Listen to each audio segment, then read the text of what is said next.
Hi, Dad. Hi, Stephanie.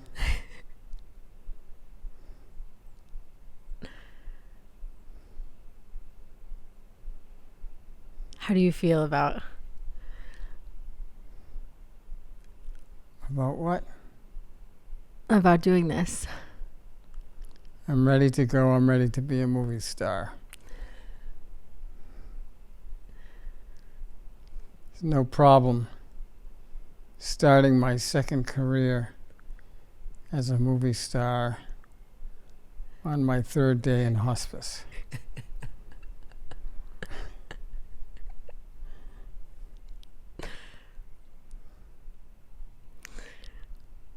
I think you'll make it big.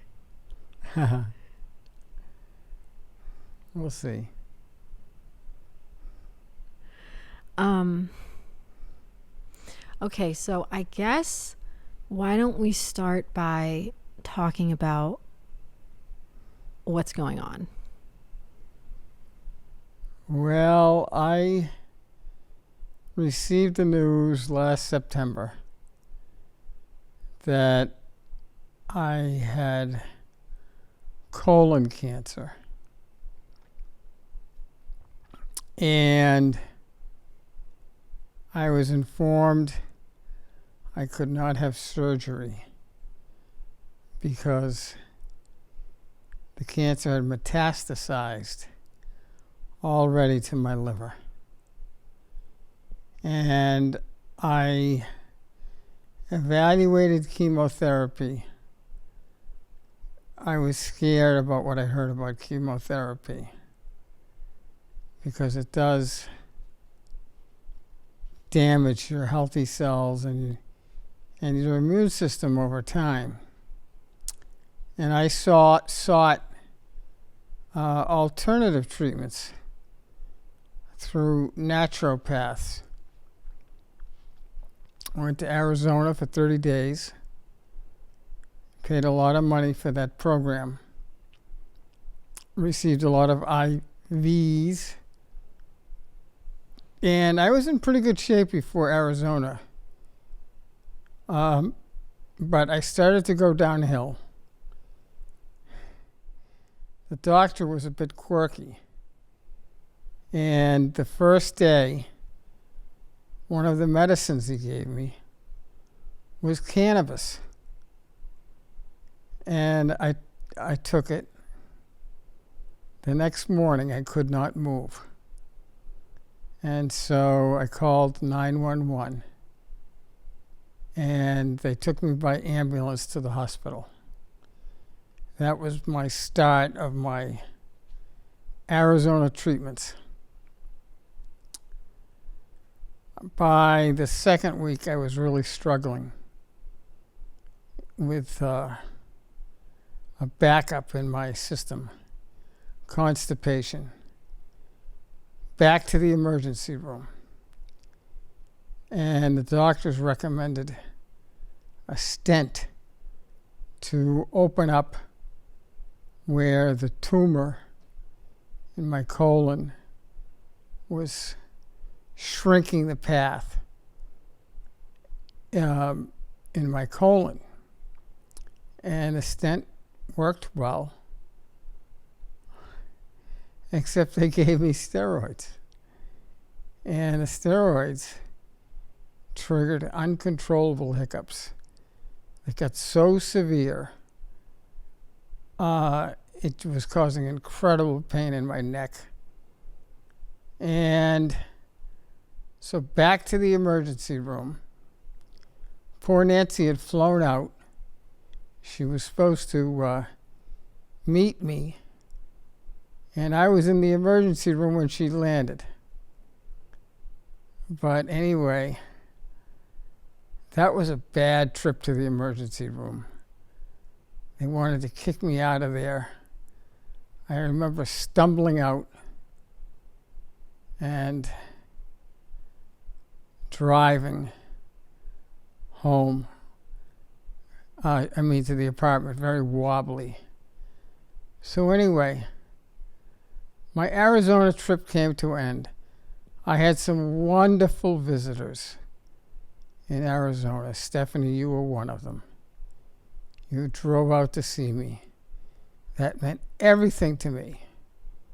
And Nancy came, and she is the love of my life. And my best friend, going all the way back to high school, Chuck Picardi, flew out. And we had some nice times. So the Arizona trip came to an end.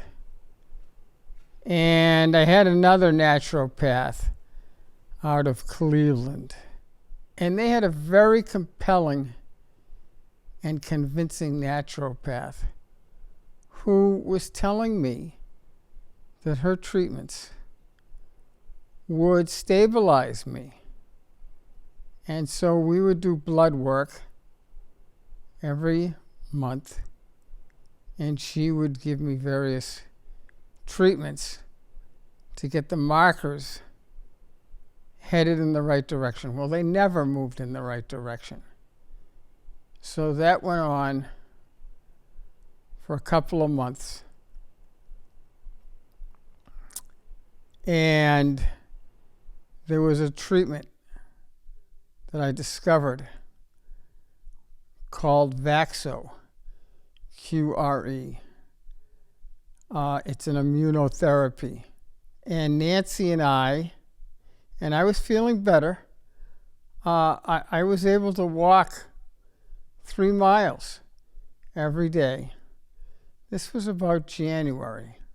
And we decided we would do a combined vacation in Florida, and the treatment center in Florida that does the Vaxo QRE would give me my treatments. So we had a wonderful February and March in Florida. I received the treatments. And what is your health status at this point? Well, at this point, I went downhill very quickly after coming back from Florida. I ended up in the emergency room with cramping. And after that, I have been bedridden since. So I did start chemotherapy about a month ago. I had 4 treatments. My oncologist told me just last week that the chemotherapy was not working and they had no more treatments for me. So I have gotten to the point where I'm so weak that I need help just getting onto a toilet. And I made the decision last week to start hospice. And that's where I am right now. You can see I'm in a hospital bed in my home, and that's my status now. Okay, so first I want to ask you what a lot of people have asked me that I've spoken to about it, which was, why did you make the decision to not do chemo right away? I made the decision not to do chemo because I had read about a lot of other people's journey through chemo. Chemo kills cancer cells and it kills normal cells. It destroys your immune system. And people say if the cancer doesn't kill you first, the chemo will. I felt that the chemo might improve my life expectancy by 4 years or so. But I also assumed by year 2, my quality of life would be not very good on the chemo. And I listened to a lot of podcasts, read a lot of books, and I was convinced that there were alternative treatments. But as it turns out, none of those treatments worked for me, and the chemo didn't work either. So now that your health status is where it is and you're in hospice, is there now, or has there been any point in which you regretted the way you approached it? No, I did not. I have no regrets. I may have made mistakes, but I went the path that I felt I needed to go.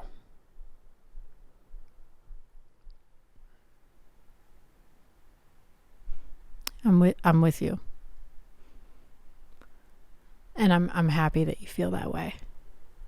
Thank you, Stephanie.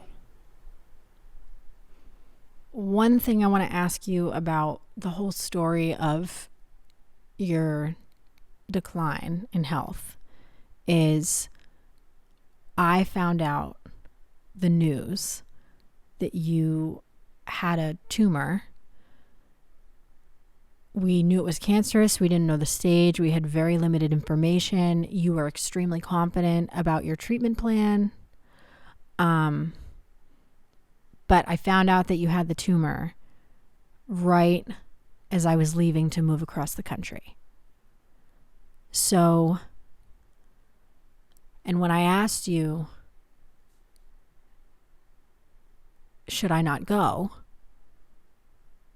You said, we still want you to go. Could you tell me why you still wanted your only daughter to move across the country right after you found out that you had cancer? Well, I knew that move was important to you, and I did not think it made sense for you to hang around and watch me go through my treatments, etc. And of course, I knew I would be in Arizona for that first set of treatments. And then it got to a point where I was doing okay. And Nancy and I made plans to go to Florida for February and March. And I did not want to impact your plans when it wasn't going to make a big difference in the progression of my disease.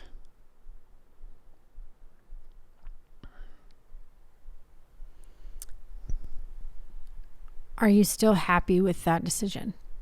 I am. Why? I'm really pleased that you've had a taste of Los Angeles, and you love it out there. And so I have no regrets, but I'm thrilled that you have come back and are staying in this house with me. You've been back for almost 2 months, haven't you? And are helping me now at a time when I need the help. And I really love you, Stephanie. You're a wonderful daughter.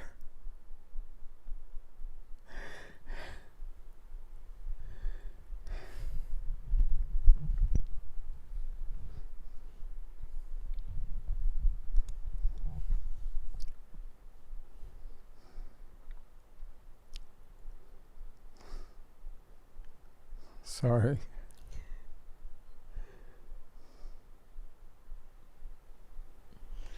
Don't apologize. You're a wonderful dad.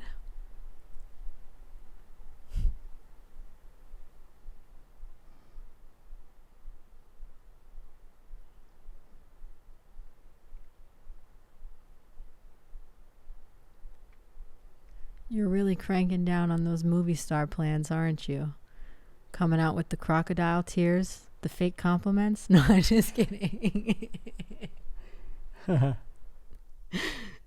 a late bloomer.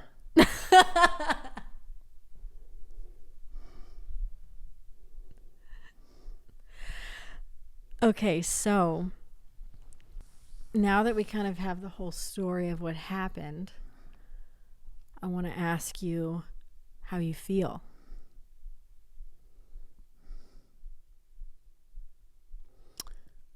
I've been fortunate to not feel a lot of self-pity. I worked so hard my entire life, and I just retired about 4 months before I got the news about this cancer. And how old are you? 65. Nancy and I built this beautiful house together about 3 years ago. And I've spent many years working hard so I would have a nice retirement income. And I got the news about this only a few months after I retired. But I've been fortunate that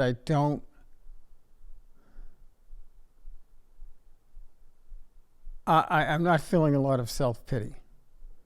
I've had a good life. I've had a beautiful life.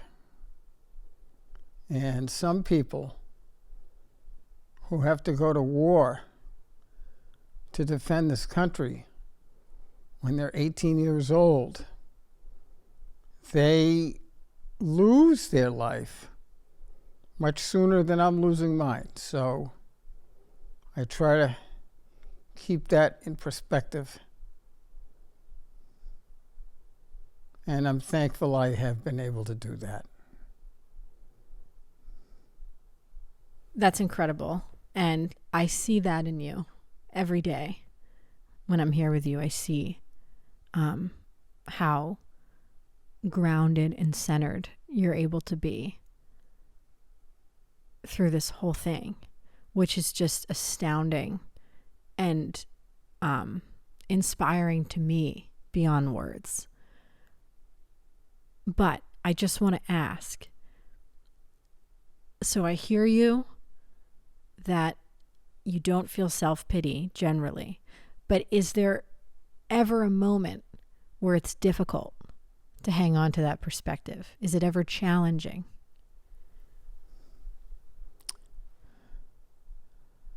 I don't recall a moment where I haven't had that perspective. I think I've surprised myself a little bit.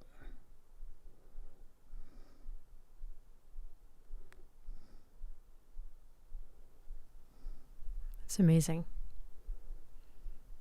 Thank you, Stephanie.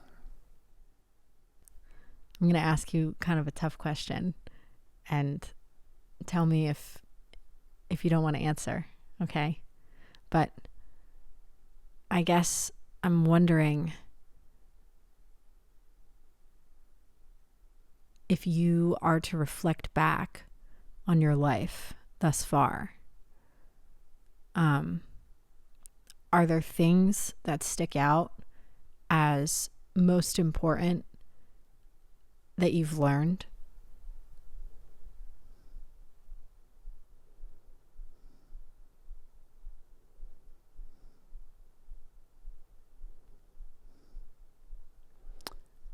I think you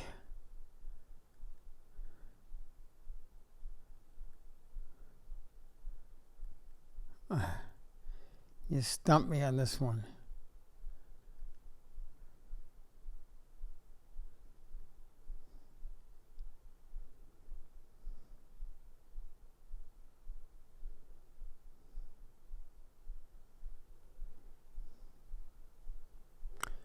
I think the most important thing I've learned is don't make decisions about a change in life direction when something bad has recently happened to you. And that could be you were in a bad relationship, or a good relationship that the other person ended. And so then you make a quick emotional decision to get into a new relationship that there might be some warning signs about. That's one thing. And, that relationship, I've done that with women, and I've done it with work. One of my biggest mistakes with work was buying the automotive franchise. And I made that mistake because my current job was not one I was miserable. And so I jumped into the franchise. There were some warning signs that I ignored. What were they? Well, the existing owners were not profitable. And they said it was because they weren't reporting some of their revenue. I shouldn't have believed that. And I probably should have done more due diligence on that franchise, because the shock was that when I opened the doors with the franchise under my name, I was getting automobiles coming back under warranty that the work of the prior owners failed, and I had to fix things myself at my cost. So I was trapped in that franchise for 2 years, couldn't sell it, and I went bankrupt. So what happened after you went bankrupt? Well, after I went bankrupt, we had to sell the home we had built in Hooksett. And I moved into a single-wide mobile home in what was, a decent park, but what a change. And I'll never forget the realtor who sold me the home said, "This is the place from which you will make your comeback." That really resonated with me. And so I got into the recruiting business. I spent 4 years with an MRI network franchise, and I was able to rise to a top 2% ranking out of 4,000 recruiters globally. Then the 2009 recession hit, And I was in the commercial construction segment for recruiting. Commercial construction went totally dead. I was laid off. I came home with my little box of belongings, and I was supposed to call a potential client that afternoon for my former employer. Well, I made that call, and that turned out to be my first client. And I struggled the first year. Didn't make very much money.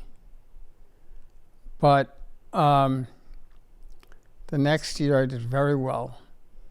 And I did very well for the next about 10 years until I retired. And that was just about 8 months ago that I retired. I think another thing that is notable is that as I was doing well in recruiting, I was tempted to move out of the mobile home and buy myself a nice home. But instead, I invested in rental properties. And I got up to 4 rental properties. And have sold 2 at this point, but I've kept 10 units total, 2 buildings. And at this point, they are good income producers. So you and I lived in that mobile home for 8 years. And you poor thing, your bedroom was right next to my desk, and you had to listen to my recruiting phone calls every single day saying the same thing over and over again. This is John Tonneson with Greenbridge Resources. Is this a bad time? You woke me up every day. I wanted to teach you self-discipline. So, what has been most important to you to instill in me as a parent? I have wanted to instill a good work ethic so that you would be able to support yourself. And I wanted to instill other morals so that you would lead a drug-free adulthood and childhood. And I wanted to install a belief in being honest, and I think you've done a nice job. Wonderful job. Very proud of you. So, as you know, for work, I've recently been creating TikToks out of approaching strangers and asking deep questions. And one of the things that I have to ask people is, if you were to die in this very moment, what would you leave behind in this world? So I'm going to ask you. Well, I leave behind a beautiful family of siblings and a beautiful daughter with a great personality and a big heart And I leave behind my wonderful partner, Nancy Antel, who I've had a 12-year relationship with. And she and I have shared our lives for 12 years. And it has been wonderful. Of course, we have our ups and downs like any couple. And we each have our flaws. But overall, I couldn't have asked for a better partner. I also leave behind some wonderful friends. Chuck Picardi, has been a friend since high school. And I would be remiss. Ron Slade was one of my best friends. He had a hepatitis C, I believe, which ruined either his liver or kidney. But I guess I'm not leaving him behind because he has passed.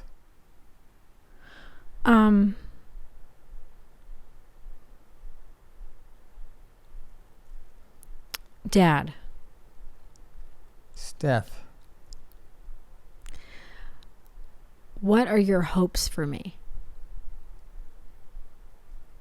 I hope that you are able to have a career that provides you with fulfillment. And I like the path you're on. It may change, but I have a lot of confidence that you will figure it out. And I'm glad you've discovered that Los Angeles is a place with a vibe that you really enjoy.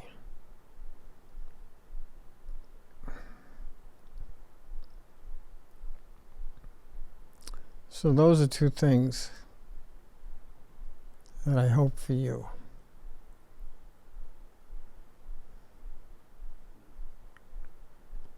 I appreciate your encouragement, and I appreciate your confidence in me, and I don't take it lightly.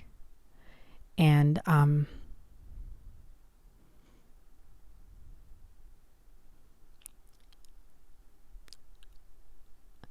don't want to be cheesy, but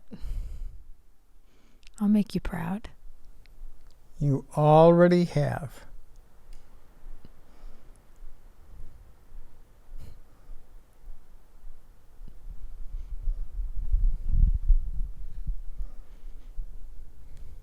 I love you. I love you, Dad.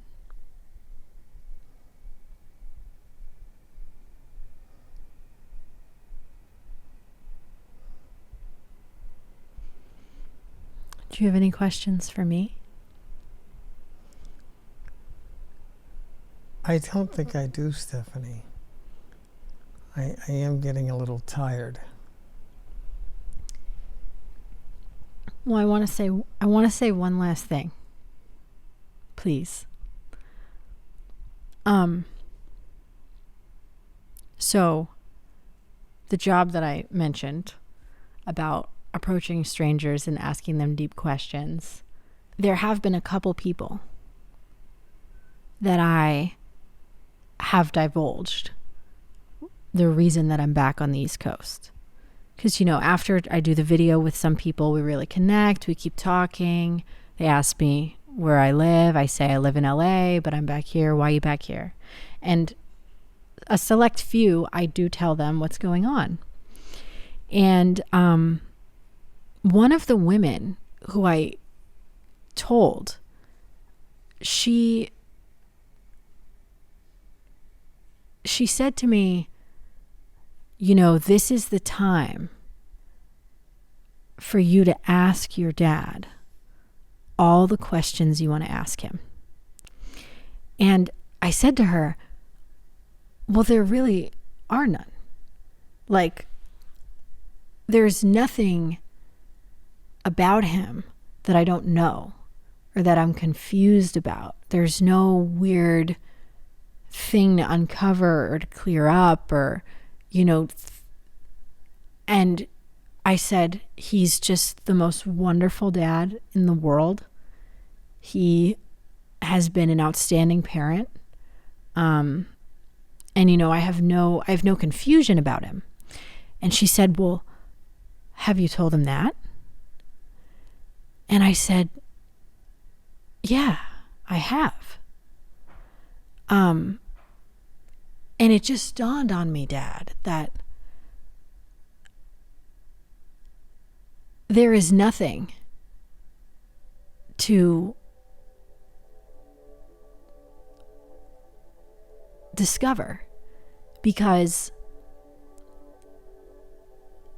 I know how you feel about me, and you know how I feel about you. And you are a man who has lived by example. Your words of advice have always been very powerful and valuable to me. But you are the epitome of somebody who just lives what they believe.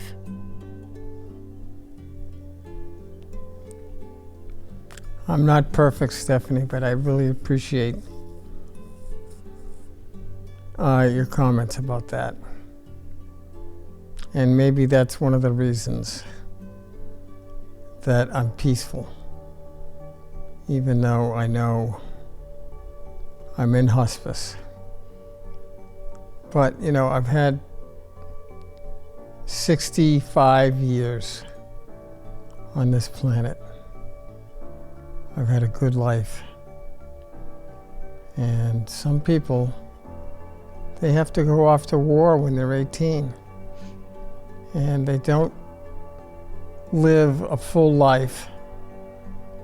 And I'm so thankful that I've been able to watch you grow up into the person you are.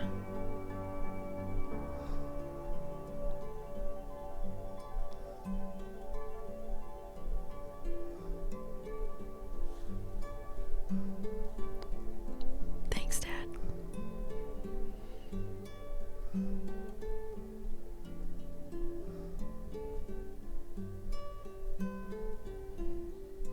Love you. Love you too.